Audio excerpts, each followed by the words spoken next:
പാകിസ്ഥാന്റെ 5 യുദ്ധവിമാനങ്ങൾ തകർത്തു. സ്ഥിരീകരിച്ച വ്യോമസേന മേധാവി. ഓപ്പറേഷൻ സിന്ദൂറിൽ പാകിസ്ഥാന്റെ 5 യുദ്ധവിമാനങ്ങൾ തകർത്തെന്ന് സ്ഥിരീകരിച്ച് വ്യോമസേന മേധാവി. ഒരു വലിയ എയർക്രാഫ്റ്റും തകർത്തെന്ന് വ്യോമസേന മേധാവി അമർപ്രീത് സിംഗിന്റെ വെളിപ്പെടുത്തൽ. ഇന്ത്യയുടെ വ്യോമ പ്രതിരോധ സംവിധാനമാണ് പാക് വിമാനങ്ങളെ തകർത്തത്. ഇതാദ്യമായാണ് പാക് യുദ്ധവിമാനങ്ങൾ തകർത്തെന്ന് ഇന്ത്യൻ വ്യോമസേന മേധാവി സ്ഥിരീകരിക്കുന്നത്.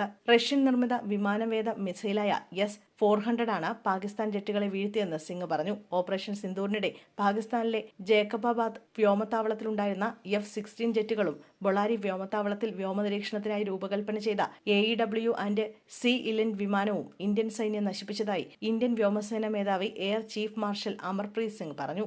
300 കിലോമീറ്റർ പരിധിയിൽ വെച്ച് തന്നെ പാക് യുദ്ധവിമാനങ്ങൾ തകർത്തുവെന്ന് വ്യോമസേന മേധാവി പറഞ്ഞു. ബംഗളൂരുവിൽ ഒരു പരിപാടിയിൽ സംസാരിക്കുമ്പോഴായിരുന്നു എയർ ചീഫ് മാർഷലിന്റെ തുറന്നു പറച്ചിൽ. യുദ്ധവിമാനങ്ങൾക്ക് പുറമെ ഇന്ത്യ വെടിവെച്ചിട്ട മറ്റൊരു വിമാനം 300 കിലോമീറ്ററുകൾക്ക് അപ്പുറമാണ് ഉണ്ടായിരുന്നത്. S-400 വ്യോമ പ്രതിരോധ സംവിധാനം വഴിയാണ് ഈ വിമാനത്തെ വെടിവെച്ചിട്ടത്.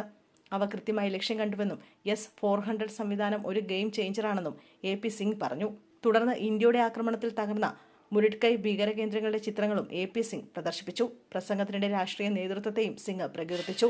ഓപ്പറേഷൻ സിന്ദൂറിന്റെ വിജയത്തിന് കാരണം രാഷ്ട്രീയ നേതൃത്വം കൂടിയാണെന്നും അദ്ദേഹം പറഞ്ഞു.